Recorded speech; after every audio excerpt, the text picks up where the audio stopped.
तमाशे बंद कर दो ये सारे, और बेटियों से बता दो जिंदगी बहुत ज्यादा नहीं है, 60 65 70 80 90 100 200 बस।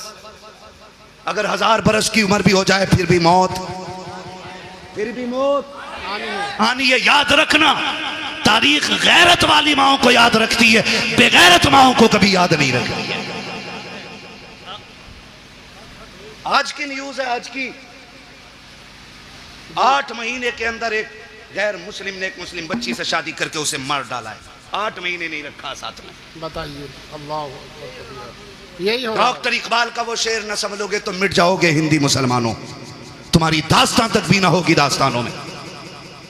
किसी मंत्री किसी नेता के सिग्नेचर की जरूरत नहीं। अगर निजाम बदलना है तो नौजवानों को बदलना पड़ेगा। खुदा की कसम ये मत सोचना ये निजाम पहले बरेली बदले तब हम बदलेंगे, नहीं, तुम खुद को बदलो, तुम्हें देख के जमाना खुद बदलना शुरू हो जाए। क्या बात है, बहुत अच्छा।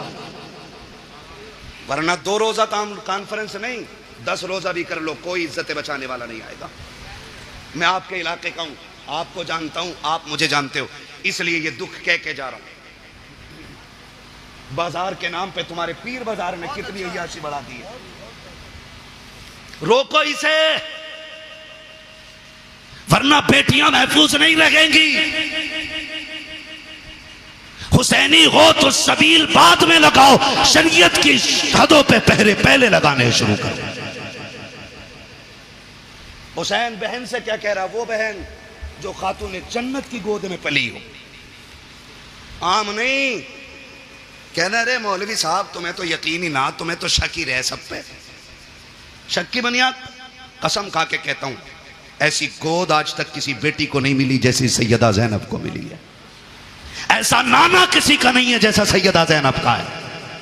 और सैयदा ज़ैनब वो है जो 6 साल की उम्र में कुरान की कारिया बन गई थी, जिसने कई साल कूफे के अंदर हुजूर के दीन का दर्स औरतों को दिया है, उसे ज़ैनब कहा जाता है। और अगली बात कह रहा हूं, बहुत गौर से मेरी बात सुनिए, उसे ज़ैनब कहा जाता, उससे हुसैन कह रहे हैं मेरी शहादत के बाद चादर न छोड़ना। हुसैन कहते हैं बहन मैं करबला जा रहा हूं, सब्र करना, दोनों की जिम्मेदारियां अलग हैं। ज़ैनब तुझे खेमे में रह के फातिमा का पर्दा बचाना है, मुझे सजदे में सर कटा के हुजूर का दीन बचाना है। और अल्लाह की कसम ज़ैनब ने पर्दा बचा के दिखाया है, हुसैन ने दीन बचा के दिखाया है, दीन बचा के दिखाया। अब रुक के मैं कहना चाहता हूं, एक एक नौजवान से गुजारिश है मेरी, ये तमाशे बंद करने की कोशिश करो। खास करके इस उलमा की जमात से मैं कहूंगा मुअज़्ज़ज़ लोगों को बैठाओ और इन चीज़ों पर पाबंद, हमारी हदों में ये चीज़ें नहीं लगनी चाहिए। जाओ नुमाइश उमाइश से लेके कहीं और चले जाओ। अल्लाह का शुक्र है हमें रब ने मुसलमान बनाया है। हम जहां मुर्गे बकरे खा के अल्लाह का शुक्र अदा करते हैं, वहीं पे फाके करके भी हम रब का शुक्र अदा करना जानते हैं। हमें तमाशों की जरूरत नहीं है। माफ कीजिएगा, गाड़ियां भर भर के तुम्हारी नुमाइश में मैंने देखी है। हमारा तो काम ही रातों को निकलने बढ़ने का है, काम ही ऐसा तकरीर करने का। और मैं सोचता था कभी कभी देख के कि या तो ये बेगैरत बापों की औलाद है या बेहया बेशरम भाइयों की बहनें हैं। खुल के कह रहा हूं मैं, अगर अब भी नहीं सुधरे ना तो कोई बचाने वाला नहीं होगा। हुसैन कह रहे हैं ज़ैनब करबला में बगैर दुपट्टे के नहीं आना है, मैं नाना का दीन बचाने जा रहा हूं, तुझे फातिमा का पर्दा बचाना है। और खुदा की कसम बचा के दिखा दिया पर्दा, बचा के दिखा दिया पर्दा, बचा के दिखा दिया। आज लोग कहते नहीं, बात मुंह बंद कर। हुसैन ने सिखा दिया है मसलहत के आगे झुकना नहीं है, हक के लिए खड़े रहना, इसी का नाम हुसैनियत कहलाता है। और करबला मुकम्मल जिंदगी है, इसको खाली एक सर कटाने का मसला ना समझिए।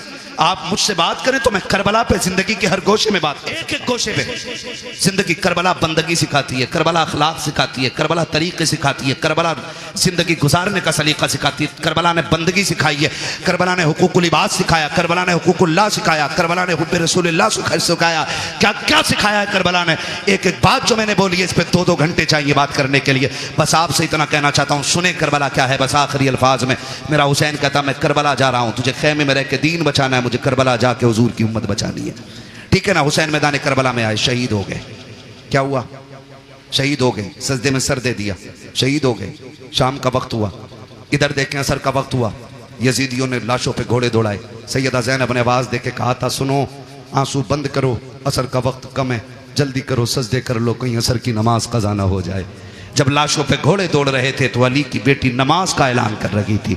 मगरिब के वक्त जब खेमों को आग लगाई जा रही थी, जब खेमे लूटे जा रहे थे, तब सैयदा ज़ैनब मगरिब की नमाज अदा कर रही थी। और जब खेमों को आग लग रही थी उस वक्त अहले बैत अतार ने ईशा की नमाजें अदा की हैं। तारीख का बाब देखो तो सही कितना दर्दनाक बाब है। जरा तारीख पढ़ के तो देखो, खुदा की कसम आप देखो 72 लाशें करबला के मैदान में पड़ी हैं। सैयदा ज़ैनब तेरे हौसले तेरे जुर्रत को सलाम हो। आज अगर किसी एक घर से एक लाश उठ जाती है, एक जनाजा उठ जाता है, पूरा खानदान लग जाया करता है। तसल्ली दो, माँ ने सुबह से कुछ नहीं खाया है, जब से बेटे की मौत की खबर आई है इसके हलक से पानी तक नहीं उतरा है। ज़ैनब तेरे हौसले को सलाम है। तेरे आगे एक नहीं है, दो नहीं है, तेरे बेटों के साथ भाइयों के भी लुटे हुए लाशें पड़े हैं, भतीजों की उतरी हुई लाशें हैं जिन पे घोड़े दौड़ गए हैं। आज ज़ैनब ऐसी बेसरो सामानी का आलम है। आज ज़ैनब को कोई तसल्ली देने वाला भी नहीं है। आज कोई कंधे पे हाथ रख के कहने वाला भी नहीं। ज़ैनब सब्र करना चला गया, खुदा का था खुदा ने ले लिया। खुदा की कसम आज सब्र भी ज़ैनब कर रही है, तलकीन भी ज़ैनब कर रही है। आज साबिरा भी ज़ैनब है, तसल्ली देने वाली भी ज़ैनब है। आज कंडीशन ये है किसी का एक चला जाए कमर टूट जाती है। ज़ैनब के तो 72 सामने पड़े हैं, लेकिन सब्र का पहाड़ बन के अली की बेटी ने खड़े होकर दिखा दिया है। जब मैदान करबला में रात का सन्नाटा हुआ, आधी रात बीत गई है, अली की बेटी चादर तत्हीर ओढ़ करके गाजी अब्बास का टूटा हुआ खंजर लेकर के लाशों के पास बैठ के पहरा दे रही है। दूर से एक साया नजर आया है, जैसे साये को आते देखा है, सैयदा ज़ैनब ने एक गरजदार आवाज में कहा था, खबरदार अगर इरादा गलत है तो वही रुक जाना, बहुत कर चुके हो जुल्म, अगर एक कदम भी आगे बढ़ाया अली की बेटी टुकड़ों में करके रख देगी। ये मत समझना हम बुज़दिल हैं, अब हद हो गई है, अब और सितम बर्दाश्त नहीं किया जाएगा। जैसी इतनी आवाज दी है, उधर से मर्द की नहीं बल्कि औरत की दबे लहजे में आवाज आती है, सैयदा मैं कोई मर्द नहीं हूँ, मैं खातून हूँ, आने की इजाजत दी जाए। का फिर आजा। जब औरत करीब आई है, खाली हाथ नहीं आई है, बल्कि हाथ में पानी का प्याला लेकर के आई है। जब पानी का प्याला लेकर के आई, सैयदा ज़ैनब के कदमों में बैठ जाती है। ज़ैनब ये पानी कबूल कर लो। कहा कौन हो तुम? कहा हम में पानी नहीं चाहिए, कल ले लीजिए, 3 दिन गुजर गए हैं, चौथी रात आ गई है, आज तो पानी पी लो। आपने फरमाया ले जाओ, हमें इस पानी से नफरत हो गई है, हमारा अकबर प्यासा चला गया है, हमारा असगर प्यासा चला गया है, अब पानी का क्या करेंगे हम?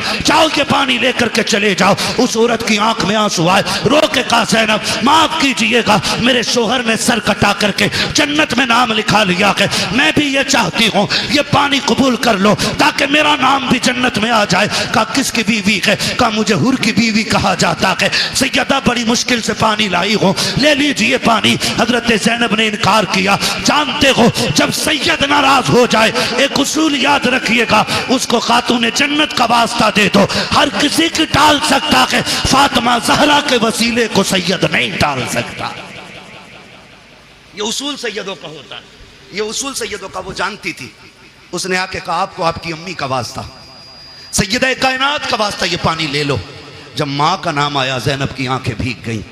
ओ भाई मजबूर बंदा अगर परदेश में अपनों का नाम सुने तो ठंडक यहाँ लगती है, यहाँ लगती है। और ये तो वो थे जिन्हें बगैर बेटी कहे बगैर आह किए जिनके 72 काटे गए, और पहली बार कोई कह रहा आपको आपकी अम्मी का वास्ता है, सैयदा कायनात का वास्ता, पानी ले लो।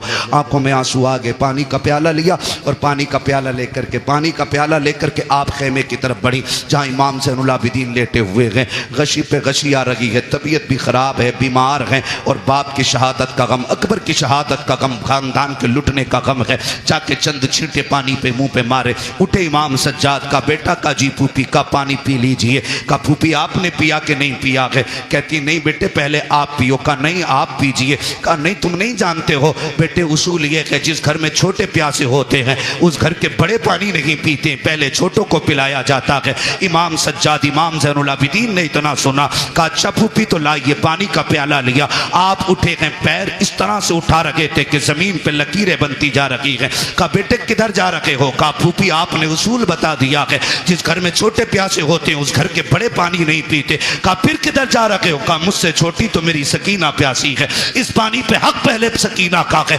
आप गए हैं जाकर के हजरत सकीना को आवाज दी, सैयदा ज़ैनब लेकर के आई, कहा बेटी पानी पी लो। हजरत सकीना अली के घर का दर्द देखिए तो सही। हजरत सकीना कहती फूफी क्या है? कहा बेटी पानी ले लो। कहा फूफी आपने पिया? कहा नहीं। कहा भाई आपने पिया? कहा नहीं। कहा फिर मुझे क्यों दिया जा रहा है? कहा अभी करबला में हमारी फूफी ने उसूल बना दिया है, जिस घर में छोटे प्यासे होते हैं उस घर के बड़े पानी नहीं पीते हैं। हजरत सकीना कहती कि ये सबके लिए उसूल है? कहा हाँ सभी के लिए है। कहा फिर लाइए प्याला।